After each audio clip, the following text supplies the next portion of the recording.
আসসালামু আলাইকুম প্রিয় লিসেনার, আমি সাব্বির। আপনাদের সবাইকে আন্তরিক স্বাগতম আমার ইউটিউব চ্যানেলে। আজ আমি আপনাদের শোনাতে যাচ্ছি একটি নতুন রহস্যময় ও ভয়ঙ্কর ভূতের গল্প। তাই গল্পটি শুরু থেকে শেষ পর্যন্ত মনোযোগ দিয়ে শুনবেন। যদি আমাদের গল্পগুলো আপনাদের ভালো লাগে তাহলে ভিডিওটি লাইক করবেন, চ্যানেলটি সাবস্ক্রাইব করবেন এবং বেল আইকনটি অন করে রাখবেন, যাতে নতুন গল্প প্রকাশ হওয়ার সঙ্গে সঙ্গে আপনারা দেখে নিতে পারেন। তাহলে আর দেরি নয়, চলুন শুরু করা যাক আজকের রোমাঞ্চকর গল্প। গল্পের নাম গঙ্গাপ্রসাদপুর বিলের মর্মান্তিক রাত। রাজবাড়ী জেলার সদর থানার গঙ্গাপ্রসাদপুর গ্রামের মাঝখানে বিস্তীর্ণ একটি বিল। বর্ষাকালে বিলটি পানিতে ভরে যায়, আর তখন দূর দূরান্ত থেকে মানুষ মাছ ধরতে আসে। কিন্তু গ্রামের বয়স্করা একটি কথা সব সময় বলতেন, রাত গভীর হলে ওই বিলে যেও না। এক বর্ষার সন্ধ্যায় গ্রামের 5 বন্ধু জুবায়ের, রাকিব, সাব্বির, আসিফ ও মাহিন শখ করে ঠিক করল রাতে বিলে গিয়ে বোয়াল আর শোল মাছ ধরবে। আকাশে তখন কালো মেঘ, চারদিকে হালকা বাতাস। রাত প্রায় 10টার দিকে তারা একটি ছোট ডিঙি নৌকা নিয়ে বিলের মাঝখানে পৌঁছালে। প্রথমে সবকিছু স্বাভাবিক ছিল। জাল ফেলতেই বেশ কিছু বড় মাছ ধরা পড়ল। সবাই খুব খুশি। হঠাৎ চারদিকে অস্বাভাবিক নীরবতা নেমে এলো। ব্যাঙের ডাকও থেমে গেল। ঠিক সেই সময় দূরে পানির ওপর একটি লণ্ঠনের আলো জ্বলতে দেখা গেল। তারা ভাবল হয়তো অন্য কোনো জেলে মাছ ধরছে। কিন্তু যতই তারা আলোটির দিকে এগোতে লাগলো, আলোটি ততই দূরে সরে যেতে লাগলো। মাহিন বলল, এটা ঠিক স্বাভাবিক লাগছে না। এরপর আচমকা প্রচণ্ড বাতাস উঠল। নৌকাটি তুলতে শুরু করল। জাল যেন পানির নিচে কেউ টেনে ধরে আছে। 5 জন মিলে টানলেও জাল উঠছিল না। হঠাৎ একটি বিকট শব্দ হলো। নৌকাটি জোরে কেঁপে উঠল। সাব্বিরের হাত থেকে টর্চ পানিতে পড়ে গেল। চারপাশ অন্ধকারে ডুবে গেল। ঠিক তখনই পানির ওপর দিয়ে যেন কারো হাঁটার শব্দ ভেসে এলো। ভয়ে সবাইটি একসঙ্গে বসে পড়ল। কেউ কোনো কথা বলতে পারছিল না। দূরে আবার সেই লণ্ঠনের আলো দেখা গেল। এবার আলোর নিচে যেন একজন মানুষের ছায়া দাঁড়িয়ে আছে। জুবায়ের সাহস করে ডাক দিল, কে আছেন? কোনো উত্তর এলো না, বরং ধীরে ধীরে সেই ছায়াটি পানির ওপর দিয়েই তাদের নৌকার দিকে এগোতে লাগল। রাকিব কাঁপা গলায় বলল, চলো এখান থেকে চলে যাই। তারা নৌকা ঘুরিয়ে প্রাণপণে বৈঠা চালাতে লাগল। কিছুক্ষণ পর দূরের মসজিদ থেকে ফজরের আজান ভেসে এলো। আজানের শব্দ শোনার সঙ্গে সঙ্গেই বাতাস থেমে গেল। ছায়াটিও অদৃশ্য হয়ে গেল। ভোরের আলো ফুটতেই তারা কোনো মতে ঘাটে ফিরে আসে। সেদিনের পর থেকে জুবায়ের, রাকিব, সাব্বির, আসিফ ও মাহিন আর কখনো রাতের বেলা গঙ্গাপ্রসাদপুর বিলে মাছ ধরতে যায়নি। আজও গ্রামের মানুষ বলে, বর্ষার গভীর রাতে গঙ্গাপ্রসাদপুর বিলে কখনো কখনো একটি রহস্যময় লণ্ঠনের আলো ভেসে বেড়ায়। সেটি কি আজও কেউ জানে না। এই পর্যন্তই। গল্পটি যদি আপনাদের ভালো লেগে থাকে তাহলে ভিডিওটিতে একটি লাইক দিন, আপনার মূল্যবান মতামত কমেন্টে জানিয়ে দিন। আর এমন আরও ভয়ঙ্কর ও রহস্যময় গল্প শুনতে আমাদের চ্যানেলটি সাবস্ক্রাইব করে পাশে থাকা বেল আইকনটি চাপুন, যাতে নতুন ভিডিও আপলোড হলেই সবার আগে দেখতে পারেন। সবাইকে অসংখ্য ধন্যবাদ। আবার দেখা হবে নতুন একটি ভয়ঙ্কর গল্প নিয়ে। আল্লাহ হাফেজ। শ্মশানের শেষ প্রদীপ। বর্ষার শেষ দিক। গ্রামের নাম শালবন।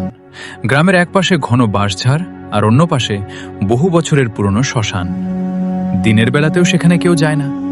গ্রামের বয়স্করা বলতো, অমাবস্যার রাতে শ্মশানের ভেতরে একটি প্রদীপ নিজে থেকেই জ্বলে ওঠে। যে সেই আলো অনুসরণ করে সে আর আগের মতো মানুষ থাকে না।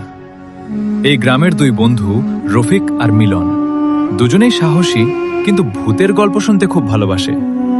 এক সন্ধ্যায় তারা চায়ের দোকানে বসেছিল। তখন গ্রামের বৃদ্ধ কাশেম চাচা ধীরে ধীরে এসে বললেন, তোরা যদি বাঁচতে চাস তাহলে আজ রাতের পর শ্মশানের দিকে তাকাবিও না। আজ অমাবস্যা। রফিক হেসে বলল, চাচা এখনো এসব ভূতে বিশ্বাস করেন?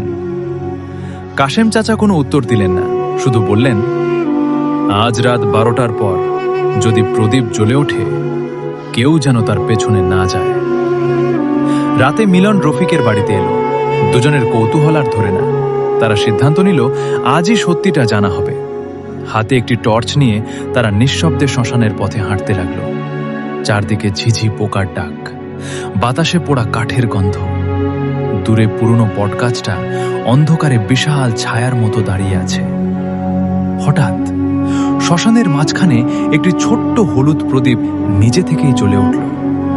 দুজন একে অপরের দিকে তাকালো। ঠিক তখনই অন্ধকারের ভেতর থেকে একটি কর্কশ কণ্ঠ ভেসে এলো। কে আমার প্রদীপের দিকে তাকিয়ে আছিস? রফিক টর্চের আলো ফেলতেই সেখানে কেউ নেই, কিন্তু তাদের পেছন থেকে আবার সেই একই কণ্ঠ শোনা গেল। ফিরে যা, নইলে ভোর হওয়ার আগেই তোদের একজন এখানেই থেকে যাবে। রফিক আর মিলন ধীরে ধীরে পেছনে পেছনে ফিরল। আর যা দেখল তা দেখে তাদের শরীরের সমস্ত রক্ত যেন হিম হয়ে গেল। চলবে শুধু কালো মেঘ, বাতাসে পোড়া কাঠ আর ধূপের গন্ধ ভাসছে। রফিক, নাইম আর বৃদ্ধ কাশেম চাচা শ্মশানের ভাঙা ঘাটের পাশে দাঁড়িয়ে আছে। আগের রাতে তারা যে অদ্ভুত কণ্ঠ শুনেছিল সেটাই আবার ভেসে এলো। ফিরে যাও, নইলে আর ফিরতে পারবে না। রফিক সাহস করে টর্চ জ্বালালো। আলো পড়তেই দেখা গেল একটু দূরে সাদা কাপড় পরা এক ছায়ামূর্তি দাঁড়িয়ে আছে। মুহূর্তের মধ্যেই সেটি অন্ধকারে মিলিয়ে গেল। কাশেম চাচা ফিসফিস করে বললেন, ওই পথ ধরে যেও না। বহু বছর আগে ওই দিকেই এক শবযাত্রা হারিয়ে গিয়েছিল। কিন্তু কৌতূহল তাদের থামতে দিল না। তিনজন ধীরে ধীরে এগিয়ে গেল। কিছু দূর যেতেই একটি পুরনো বটট গাছের নিচে ভাঙা প্রদীপ আর শুকনো ফুল দেখতে পেল। হঠাৎ চারপাশে কুকুরের কান্না শুরু হলো। এরপর মাটি থেকে যেন কারো চাপা কান্নার শব্দ ভেসে এলো। নাইম ভয়ে কাঁপতে কাঁপতে বলল, চলো এখান থেকে চলে যাই। ঠিক তখনই বটগাছের পেছন থেকে এক বৃদ্ধ বেরিয়ে এলেন। তার চোখে অদ্ভুত দৃষ্টি। তিনি বললেন, যাকে খুঁজছ সে মানুষ নয়, সে শুধু তার শেষ কাজটা শেষ করতে চায়। রফিক জিজ্ঞেস করল, শেষ কাজ?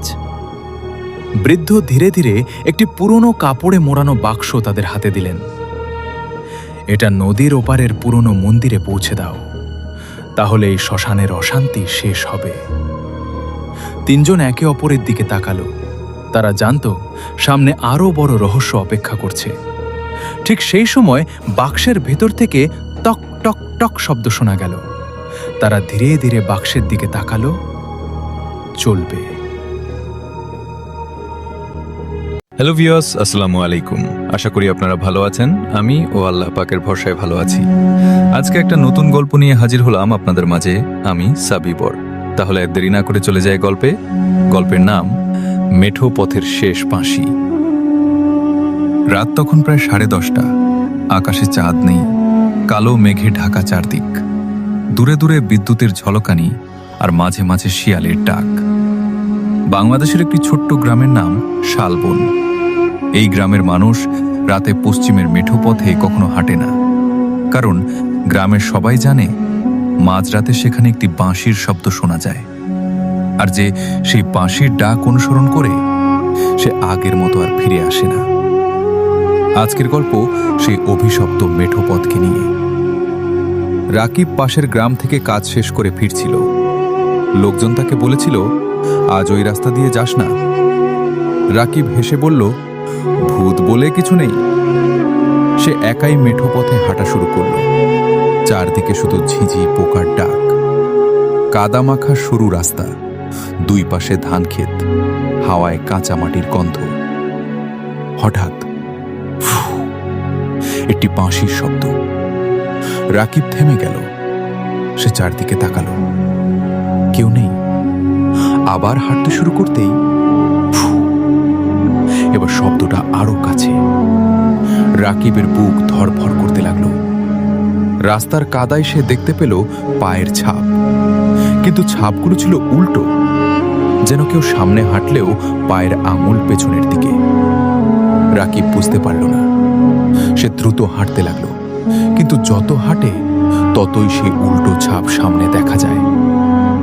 একটি বটগাছের নিচে দাঁড়িয়েছিলেন এক বৃদ্ধা, সাদা শাড়ি, মাথা নিচু। তিনি ভিড়ে বললেন, বাবা, আমাকে একটু বাড়ি পৌঁছে দিবি? রাকিব রাজি হয়ে গেল। কিছুক্ষণ পরে সে লক্ষ্য করল বৃদ্ধার পা মাটিতে লাগছে না, তিনি ভেসে হাঁটছেন। ভয়ে রাকিব দৌড় দিল। দৌড়াতে দৌড়াতে একটি পুরনো কবরস্থানে পৌঁছালে। একটি কবরের ওপর লেখা রহিম বাসিওয়ালা, মৃত্যু 1972। নিচে লেখা, রাতে বাঁশির ডাক শুনে যারা আসে তারা আর পথ খুঁজে পায় না। ঠিক তখনই মাটি কেঁপে উঠল। ধীরে ধীরে কবরের মাটি ফেটে গেল। একজন কালো পোশাক পরা মানুষ উঠে এলো, হাতে পুরনো বাঁশি। সে ধীরে বাঁশি বাজাতে শুরু করল। হু হু। তার সঙ্গে চারদিকে শত শত মানুষের কান্না শোনা গেল। ধানক্ষেত্র থেকে একের পর এক ছায়ামূর্তি বেরিয়ে আসতে লাগলো। কারো মুখ দেখা যায় না, কারো চোখ নেই।